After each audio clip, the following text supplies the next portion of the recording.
नमस्कार, आप देख रहे हैं बिहार टीवी 6। मैं विनोद कुमार। आइए, यहाँ पर अंबेडकर विचार मंच के अंतर्गत कुछ व्यक्ति लोग जो हैं एकजुट हो रहे हैं, जुटे हुए हैं, और ये लोग संत शिरोमणि गुरु रविदास जी के विषय में कुछ बोल रहे थे। तो उन्हीं पर आधारित कुछ ऐसा सवाल है हमारे पास जो इनसे जानने का प्रयास करते हैं। नमस्कार सर। नमस्कार सर। सर, आप लोग जो अभी बोल रहे थे कि संत शिरोमणि गुरु रविदास जी के गुरु ब्राह्मण नहीं था, परंतु लोगों का मानना है कि उनका गुरु तो ब्राह्मण थे। तो इस पर आप क्लियर करें। सबसे पहले मैं आपको चैनल को आपको धन्यवाद दे रहा हूं कि आप अपने चैनल के माध्यम से हम लोगों को कुछ बोलने कहने का मौका दे रहे हैं। इसके लिए बहुत बहुत धन्यवाद। जहां तक प्रश्न है कि रविदास जी का गुरु ब्राह्मण होंगे, ये तो कतई संभव है ही नहीं।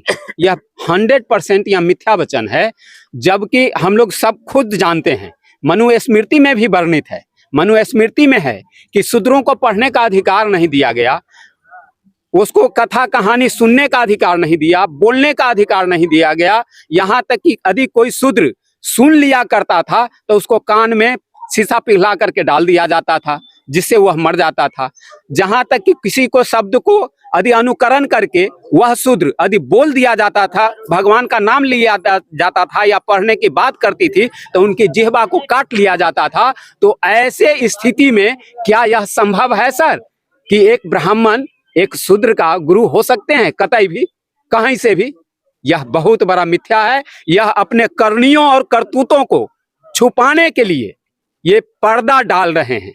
जैसे कि ये हम लोगों को रविदास के नाम पर एक लॉलीपॉप धराने का काम करते हैं, और मलाई, और हमारे विष्णुदेव यादव जी बोले हैं कि मलाई खाने का काम वो करते हैं, और झूठा वह भी लॉलीपॉप, वह झूठा लॉलीपॉप हम लोगों को देने का काम करता है। तो क्या यह संभव हो सकता है कि एक शूद्र का गुरु ब्राह्मण हो? जब अंबेडकर जी जब इस मानववाद में आए तो हमारे अंबेडकर जी को पढ़ने की लालसा थी। उनके दादाजी और उनके पिताजी वो सूबेदार थे। किस तरह से उनको पढ़ाने का कोशिश किया गया, तो उनको वह मनुवाद क्या करते थे कि उनको क्लास में नहीं बैठने दिया जाता था, उनको क्लास से बाहर बैठने के लिए आज्ञा दिया जाता था। वो चटाई पर नहीं बैठ सकते थे, उस स्कूल में पानी नहीं वो पी सकते थे। जबकि ये आधुनिक युग की बात है, तो रविदास जी के समय में और क्या रहा होगा सर? यह कल्पना करने की बात है। इसलिए ये कतई हमारे विष्णुदेव बाबू भी कहे हैं कि ये कतई संभव हो ही नहीं सकता है कि ब्राह्मण एक शूद्र का गुरु हो सकता है। इसका रामायण में भी बहुत सारा उदाहरण है कि हम लोगों को, शूद्रों को वो काट दिया जाता था, मार दिया। शंभु के ऋषि वो पढ़ाने के लिए तत्पर हुए कि कम से कम अपने वर्गों को हम पढ़ा के शिक्षित करें, उनमें विद्वता लाएं, उसको पशुता से ला करके मानवता के रूप दें। शंभु ऋषि की हत्या कर दी जाती है सर। तो यह कैसे संभव हो सकता है कि एक शूद्र का गुरु एक ब्राह्मण हो सकता है?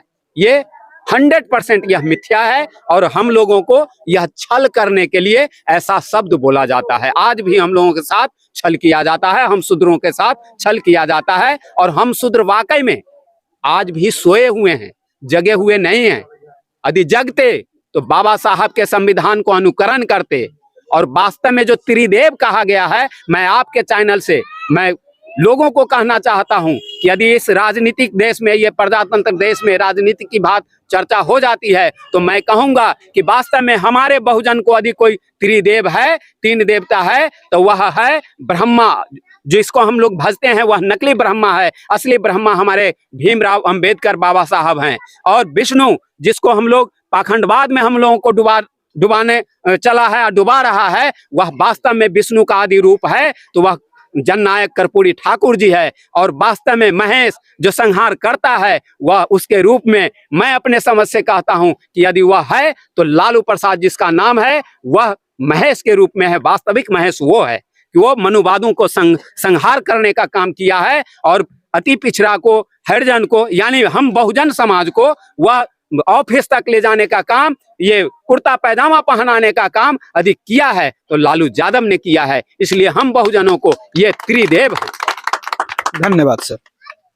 धन्यवाद। यह वीडियो आप लोगों को कैसी लगी कृपया अपना अपना प्रतिक्रिया कमेंट बॉक्स में कमेंट अवश्य करें।